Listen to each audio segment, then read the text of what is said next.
In front of me is ZTE Blade A54, and today I would like to show you how you can disable Google Passwords autofill. Begin by launching Settings and scrolling all the way down to access passwords and accounts. Then click on this gear next to Google under Autofill service.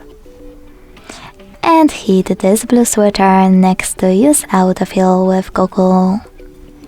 As you can see, my switcher and all of those features are gray, which means that autofill is off.